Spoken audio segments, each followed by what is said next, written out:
Hola a todos y bienvenidos. Hoy vamos a sumergirnos en la fascinante historia de la psicología social, un campo que se hace una pregunta que nos toca a todos muy de cerca. Y es una pregunta que, bueno, es la pregunta del millón, ¿no? ¿Hasta qué punto somos realmente dueños de lo que somos? O dicho de otra forma, ¿cuánto de nuestra identidad, de nuestras decisiones, de nuestros gustos está en realidad decidido por la gente que tenemos alrededor? ¿Somos los capitanes de nuestro barco o quizá solo navegamos corrientes sociales que son mucho más fuertes de lo que pensamos? Esa es la gran duda que está en el corazón de todo lo que vamos a ver. Vale, pero para poder entender cómo la historia fue dando forma a este campo, primero tenemos que tener claro de qué estamos hablando, qué es exactamente la psicología social, a qué se dedica. Pues mirad, una de las definiciones más famosas, la de Gordon Allport, lo clava. Dice que es el intento de entender y explicar cómo nuestros pensamientos, nuestros sentimientos y nuestra conducta se ven influenciados por la presencia de otros. Y ojo, porque aquí viene lo más interesante. Esa presencia puede ser real, imaginada o implícita. O sea que no hace falta que haya alguien delante para que nos influya. Basta con pensar en qué diría esa persona o con sentir la presión de las normas sociales. Es potentísimo. Entonces, si lo desglosamos, al final todo se reduce a unas cuantas áreas clave. Se trata de cómo vemos a los demás, qué nos hacen sentir, cómo nos cambian con su presencia y, por supuesto, cómo les influimos nosotros a ellos, porque esto no va en una sola dirección. Es un toma y daca constante, un baile entre la persona y el grupo.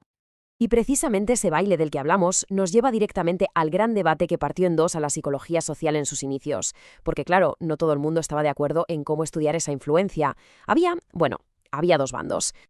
Por un lado teníamos a la psicología social psicológica, que era la que triunfaba sobre todo en Estados Unidos. Su foco estaba clarísimo, el individuo. Usaban experimentos para ver qué pasaba dentro de la cabeza de la gente. Y por otro lado, en Europa teníamos la psicología social sociológica. A ellos les interesaba más el cuadro completo, el colectivo. La pregunta de fondo era, ¿dónde ponemos la lupa? ¿En el árbol o en el bosque? Y para que quede claro cuál era el pensamiento que acabaría ganando la partida, solo hay que leer esta frase de Floyd Allport.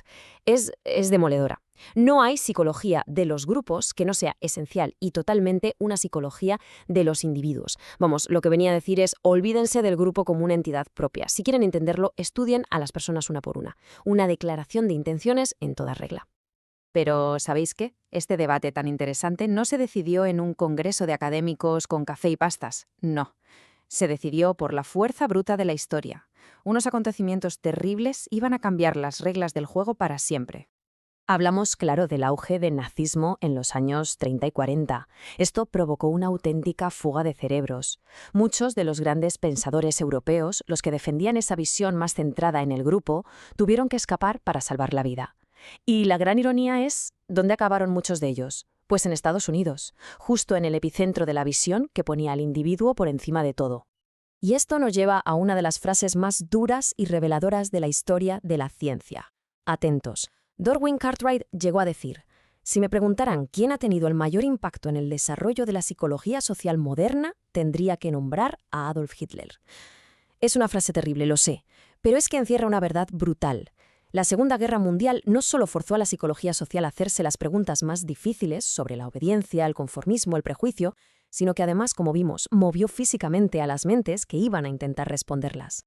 Y el resultado de todo este terremoto histórico se puede medir con números. Fijaos en este dato. Para 1991, el 77%, casi 8 de cada 10 estudios publicados en este campo, eran de Norteamérica. La visión individualista y experimental ya no era solo la que había ganado el debate, se había convertido de facto en la psicología social. Claro, con este dominio absoluto de la visión americana, lo que vino después fue una auténtica explosión de creatividad, sobre todo en el campo experimental. Fue la edad de oro de los grandes nombres, los pioneros que sentaron las bases de lo que hoy estudiamos. Y si hay que empezar por alguien, tiene que ser por Kurt Lewin.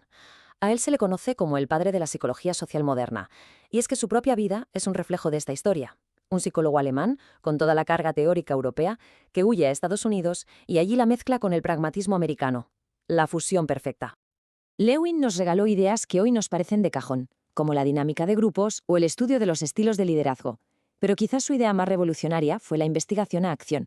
Su lema era algo así como, si quieres entender de verdad cómo funciona algo, intenta cambiarlo.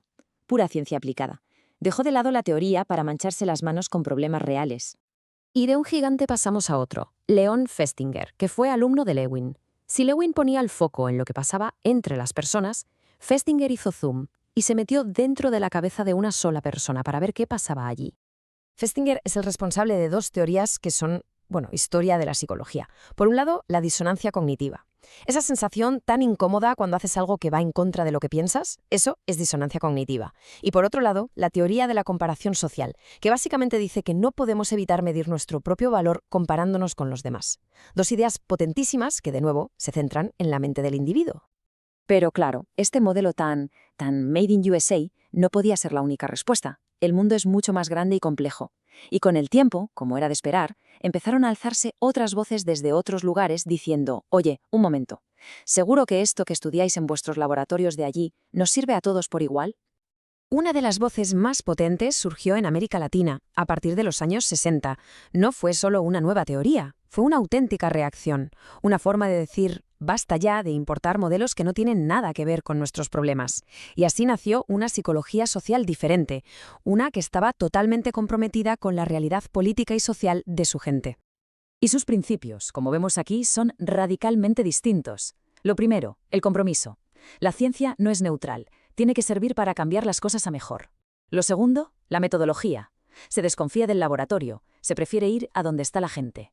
Y quizá lo más importante, el papel de las personas estudiadas. Ya no son sujetos pasivos, son participantes, son co-creadores de conocimiento. Es un cambio total de paradigma. Es salir del laboratorio y pisar la calle. Así que, al final, todo este recorrido nos deja una lección importantísima, y es que la ciencia nunca está aislada. La historia, la cultura, la política, todo eso le da forma. Y eso, claro, nos lleva a una última pregunta para reflexionar. Si nuestro entorno social decide qué ciencia hacemos, ¿qué preguntas cruciales ni siquiera se nos está ocurriendo hacer todavía?